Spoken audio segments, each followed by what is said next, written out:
how does my STRS pension fit into my overall retirement plan? As we've been kind of talking about, you know, will I need to tap other retirement accounts such as my 403B or 457, my IRA or my Roth IRA? You know, another big issue, and I was just mentioning that to you briefly, Alice, is what will my tax rate be in retirement? You want to look at all of these. One of the things I've done for clients over the years is really look to say, hey, let's look at your tax bracket, because everybody used to think, oh, you're going to be in a lower tax bracket when you retire. Well, I'm here to tell you, my gut is you're going to be in a higher tax bracket when you retire. And the reason? The reason why is basically because of all the deficits we have, and the government needs more money. So the conventional thinking you can kind of throw out the door of, hey, I should put all this money in an IRA or a 403B or something because they're going to be in a lower tax bracket. That's why, I'll jump to it for a second, I'm going to be doing this same workshop for Flex Days here at Folsom Lake College on January 13th, that Thursday, and then the other workshop I'm going to be doing is the ins and outs of a Roth IRA, and the key here is in Los Rios, you now have a Roth 403B that you can do. And I'm going to go through the differences between those because they're similar, but they are different. And a Roth IRA and a Roth 403B is a totally different vehicle for retirement than a regular IRA or 403B. Yes? Can we, if we've already set up a 403B in the traditional sense, can you also concurrently carry a Roth 403B? You can. The key you have to make sure is your vendor itself that you're putting your money into, if they allow it. So you'd have to call whoever you're using your 403B through. You need to call that advisor or that investment company. They might not even be aware of it. I found out about it myself at the retirement, that benefits thing that happened back in August. Because Los Rios, of all the school districts I work with in the Sacramento area, you're the only second employer that I know of that I work with that has the Roth 403B option. The other change in the law next year is you will be able to do a Roth 457 plan too. But I don't know if Los Rios is going to do that. That just passed like in the last couple months. Yes, your question. Regarding the last bullet, how does a pension fit in the overall retirement plan? This gets to the question Tom raised about Social Security. Because for many of us, Social Security was a planned piece of the overall pie. Correct. Okay? What I learned, to my chagrin, was that as teachers, we're not entitled to all of the Social Security benefit you would have if you weren't a member of STRS. That is correct. And it's somewhere in the area of 40% of what it would be if you weren't a member of STRS. Correct. And that's a shock to all of us. I know it was to me. Yes. And yet what I found out was if you continue to work at age 66, you get all of your Social Security benefits until the time that you retire, at which time you're not eligible for any of them or to the reduced value of 40%. Say that again? I didn't quite follow that last part. When you hit age 66, if you're still working, you get your full Social Security. After that point. After age 66. Right. But as long as you keep working. The minute you retire and start getting your pension from STRS, it's cut to 40%. Yes, that's correct, because you're not collecting, because you are not, okay, now I follow what you're saying, yes, because you're not collecting. And I think you had a comment, Paul, that you were going to say that, and if you want to push your mic, it's, yes, it generally is, you either have what's called the GPO or the WEP. Right. The WEP is the windfall elimination provision, which basically works out that that first amount is, and I didn't bring my Social Security stuff with me. I wish I would have, because then I can quote it. I'm seriously considering doing a presentation on that topic specifically alone. But you generally, the general rule is, yes, about half of what your Social Security is on your statement that you get on an annual basis, you're not going to get. And the key is you were just saying, if you're continuously working, you will get it. Because Social Security doesn't know what the offset is until you start collecting the government pension. And the key is, the reason that that happens in California is, in CalSTRS, you do not put money into Social Security. Yeah, but this isn't uniform across the United States. No, it is not. There's only 13 states for which this works out. And Dianne Feinstein submitted the Social Security Fairness Act as a bill to rectify this, but it's not going to pass because they won't piecemeal reform Social Security until it's a comprehensive bill, and they don't have the political will to do that at this time. And I would say the It's interesting dead. thing that I learned at the last Cal STRS board meeting, they had their lobbyist online from Washington, D.C., and it's a hot topic. I have one client of mine who's retired that she had an issue where her husband had Social Security. He passed away. She gets none of it because she's got the GPO, the GPO, the government pension offset. Yeah, I'm in the same situation. And the key, though, is Not a dime yeah. of that death benefit, which should be Yeah. entire Social Security. What the lobbyist said is what's probably going to happen. The reason that even though there have been a lot of sponsors for these bills, it's going to cost $80 billion to rectify that. So what it looks like is going to happen is we're going to get to a point where everybody will be covered under Social Security, and when they do that, then it'll probably have parity or something. But yes, it is a big difference, and again, it's very confusing, and you have to go directly, to Social Security or, to find that information out, and they don't typically know that stuff. Yeah, go ahead. What if I was in a situation where up till I moved to California, I was paying Social Security. Mm-hmm. I've been here 5 years, and I'm in the Cal STRS. So is that going to still reduce my... It is going to affect it. It depends on how many years of substantial earnings you have.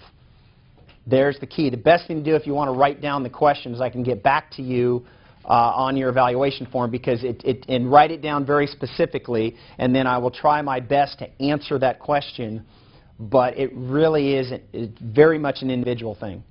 I'll have a question. Alice, do you have any questions up there? No. Okay, because you look so prepared. I see all your documents out in front of you. You look very prepared. Well, I'm like Wayne. I'm anxious to see the political outcome of the Social Security mess. Yeah, and like I said, with the lobbyist, it doesn't look like it's going to be something at this point that's going to be settled in, I believe, anytime soon. Unfortunately for you, if you're getting closer to retirement, as we all are every day. Yeah. Personal question. Turned 70 in May, 70 and a half November. Uh-huh.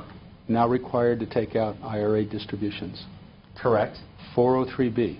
There's a provision that as long as you continue teaching, you don't have to start taking 403Bs until you're 75? My understanding is no. What you're probably thinking about is two things.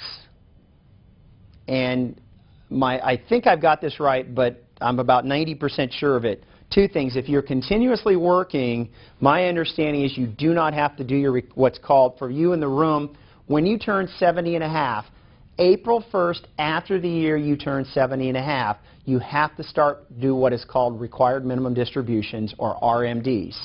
And that's based on the 12/31 balance of the previous year you have to take out. And it starts out at like 3.65% in the first year and increases.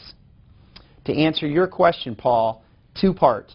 My understanding is, and I'd want to check, I didn't bring my tax book with me specifically, if you're still working, you would not have to do your RMD for your 403B. That's what the question was. But the age 75, there's another little caveat. I saved one client once $3,000 in taxes on this issue. Any funds on deposit December 31st of 1986, if you had a 403B, you do not have to do the RMD on those until you're 75.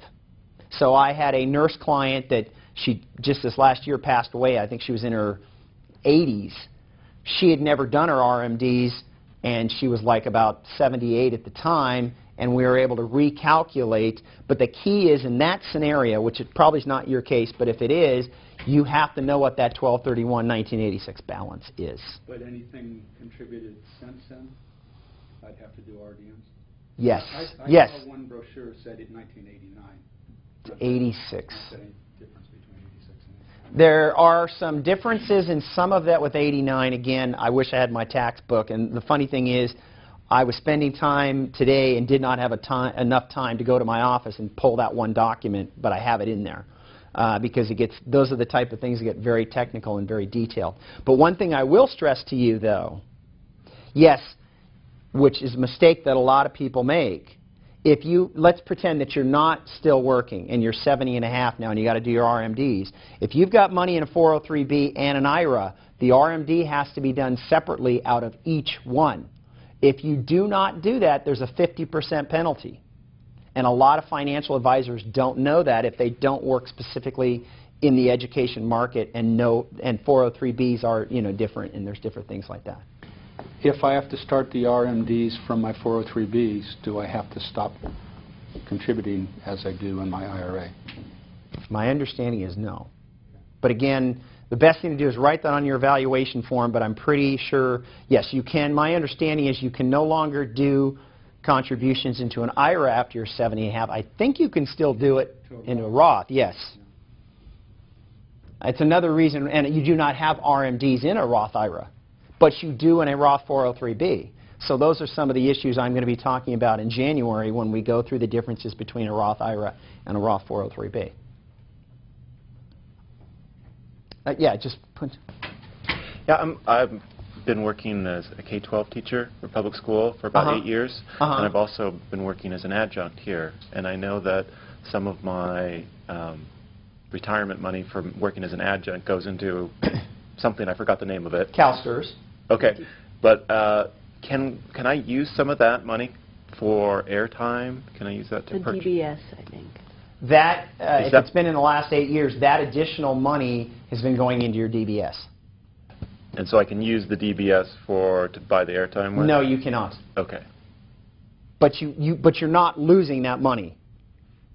The only way you would ever be able to use that is if you quit teaching, you took your money out or retired or whatever and took the DBS, rolled it to an IRA, came back into teaching later and bought the service credit again, which I would typically not recommend per se, because usually when you have to do the redeposit, it's expensive.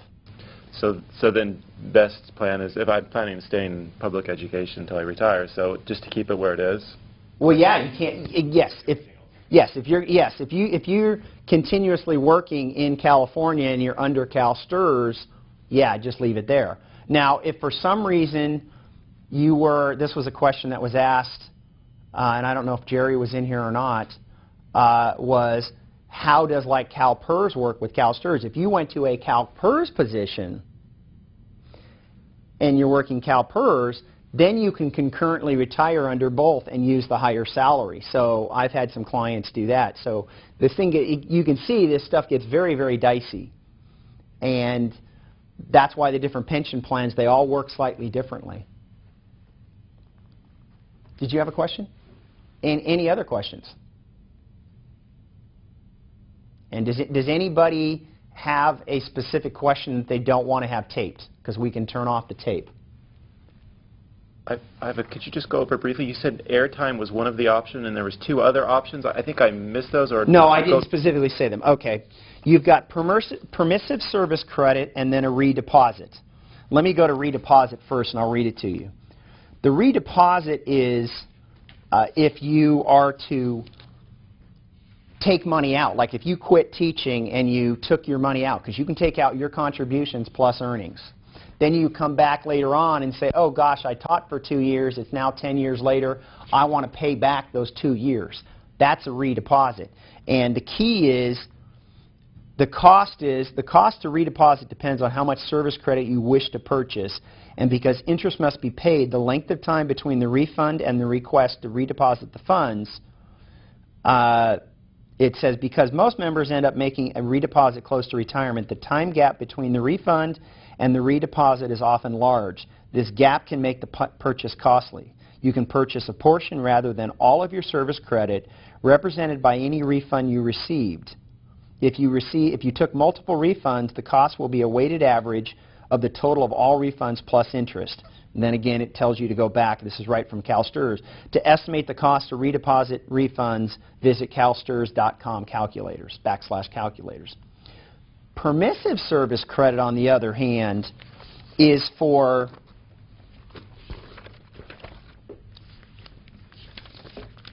like being in the Peace Corps, and okay, it is for Non-member service, part-time or substitute service in California public school system before you're a CalSTRS member, or between refunding and becoming a CalSTRS member again. Maternity or paternity leave, that's got to be approved by your employer, and that is up to, you can purchase the balance of each fiscal year in a 24-month period. So they use example, if you took leave in March of 2002 through February of 2004, you would purchase 4 months in 01-02, 12 months in 02-03, and then 8 months in 03-04. FMLA, family medical leave, sabbatical, Fulbright, Child Care Center, Native American School, School for the Deaf or Blind, Job Corps or Peace Corps, or certain active U.S. military service. So those are the 3 types of service credits you can do. And again, they are in your, if you have your booklet, they're talked about in the members booklet.